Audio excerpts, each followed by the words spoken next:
Chechnya, जहां रहते हैं दुनिया के सबसे खतरनाक मुस्लिम आर्मी। आखिर कौन है चेचन्या फौज, जिनसे आंख मिलाने से डरते हैं बड़े बड़े देश की फौज। अगर ये जंग की मैदान में उतर जाए तो दुश्मन इस सर पर पैर रखकर भाग खड़ा उठेगा। इनके मात्र खड़े होने से थर थर कांपने लगता है दुश्मन। अगर ये फौज किसी देश पर हमला कर दे तो मानो उस देश पर आसमान टूट जाए। दोस्तों, वैसे तो दुनिया में आपने बहुत सी फौज देखी होंगी, लेकिन चेचन्या जैसी फौज आपने आज तक नहीं देखी होगी। जब चेचन्या के प्रेसिडेंट ने यह ऐलान किया था कि रूस और यूक्रेन के बीच होने वाली जंग में चेचन्या रूस का साथ देगी, तो मानो हर जगह हाहाकार मच गया था। सोशल मीडिया पर भी चेचन्या फौज की फोटोज और वीडियोस वायरल होना आम बात हो गई थी, क्योंकि चेचन्या फौज कोई आम फौज नहीं बल्कि दुनिया की सबसे खतरनाक फौज में से एक है। जब चेचन्या फौज के फोटो और वीडियो वायरल हो रहे थे तो लोगों के मन में बहुत सारे सवाल आ रहे थे। आखिर चेचन्या कौन है? क्या ये एक देश, शहर है या फिर एक इलाका? फिलहाल ये जो भी है, लेकिन ये रशिया का साथ क्यों दे रहा है? क्या है रशिया से इसका रिश्ता? इसके अलावा भी कुछ सवाल हैं, जिनमें से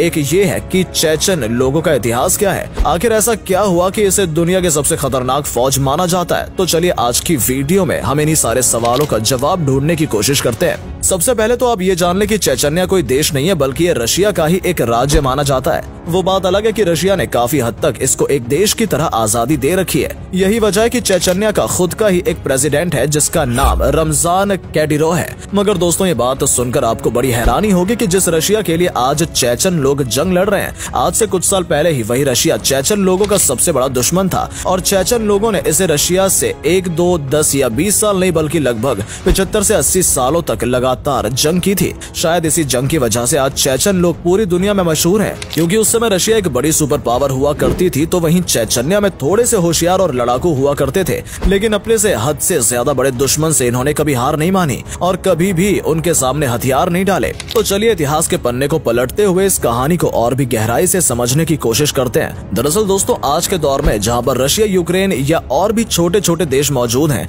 वहीं 1917 से पहले एक सल्तनत हुआ करती थी जिसे हम रशिया एम्पायर के नाम से जानते थे। इसी रशियन एम्पायर ने चेचन्या नामक इलाके को फतह करके अपने एम्पायर का हिस्सा बनाया था। 1917 में जब रशिया में बगावत शुरू हो गई और इस बड़ी सी सल्तनत का नामो निशान मिट गया। जब यह सल्तनत मिट गई तब इसकी जगह पर एक और बड़ी ताकत ने जन्म लिया, जिसे आज हम USSR के नाम से जानते हैं। चेचन्या ने आजाद होने के लिए बगावत तो बहुत की, मगर सोवियत संघ के सामने वो कुछ न कर सका, क्योंकि सोवियत संघ उस समय हद से ज्यादा ही ताकतवर हुआ करता था। फिलहाल दोस्तों, फिर दौर आया 1991 का, जब सोवियत संघ जैसी एक बड़ी सी ताकत भी हमारे इस दुनिया से खत्म हो गई। सोवियत संघ के खत्म होते ही चेचन्या के लोगों ने सोचा कि इस समय रूस बहुत ही कमजोर हो गया होगा और उन्होंने रूस से बगावत शुरू कर दी। चेचन्या के लोगों ने अपनी आजादी का ऐलान कर दिया और उनकी किस्मत ने उनका साथ दिया और उन्हें आजाद कर दिया गया। उसके बाद उन्होंने अपना खुद का एक लीडर चुन लिया जो उनके देश को आगे बढ़ाएगा। मगर यह आजादी ज्यादा लंबे समय तक नहीं टिक सकी, क्योंकि रशिया चेचन्या जैसे इलाके को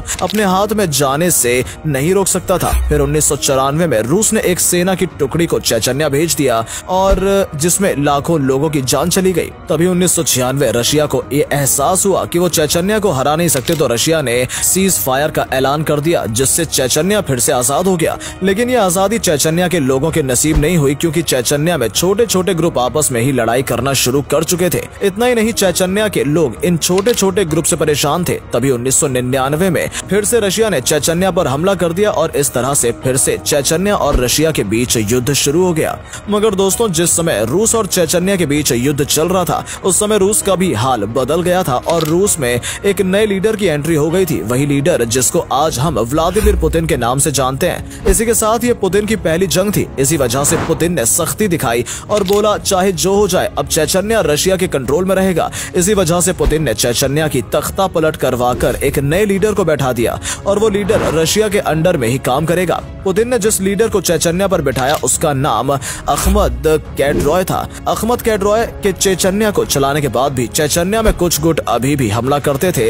इन्हीं छोटे गुटों ने मिलकर 2004 में अहमद कैडरॉय का कत्ल कर दिया। इस तरह से अब चेचन्या की हालत अब पहले से भी खराब चलने लगी। मगर फिर 2007 ने पुतिन ने फिर चेचन्या की गद्दी पर एक ऐसे इंसान को बिठाया कि जिसके बैठने के बाद हम ये कह सकते हैं कि चेचन्या की तस्वीर पूरी तरह से बदल गई और इस इंसान को आज हम रमजान कैडिरोव के नाम से जानते हैं। मगर दोस्तों, आपके मन में एक सवाल शुरू से आ रहा होगा कि रशिया चेचन्या को आजाद क्यों नहीं कर देता, जबकि हम जानते हैं कि ऐसे बहुत सारे इलाके हैं जो चेचन्या से बड़े हुआ करते थे, मगर फिर भी रशिया ने उन्हें आजाद कर दिया। दिया। तो दोस्तों आपको बताना चालू करें कि इसके पीछे की सबसे बड़ी वजह चेचन्या की लोकेशन है, जहां पर तेल और गैस के खजाने मौजूद हैं। लेकिन इसके अलावा एक बात और है कि अगर चेचन्या जैसा देश रूस से अलग हो जाएगा तो चेचन्या जैसे सारे इलाके जो रूस के कंट्रोल में रहते हैं वो भी बगावत पर आ जाएंगे और ये सारे इलाके चेचन्या के आसपास ही मौजूद हैं। दोस्तों आपको ये बात जानकर हैरानी होगी कि एक समय ऐसा था जब रशिया की फौज की तरह से चेचन्या के मुसलमानों के ऊपर बहुत ज्यादा जुल्म सितम किए जाते थे और उनके धार्मिक कामों को करने से भी रोका जाता था। चेचन्या में एक दौर ऐसा भी आया कि रूस की तरफ से चेचन्या ने नमाज पढ़ने पर भी पाबंदी लगा दी थी,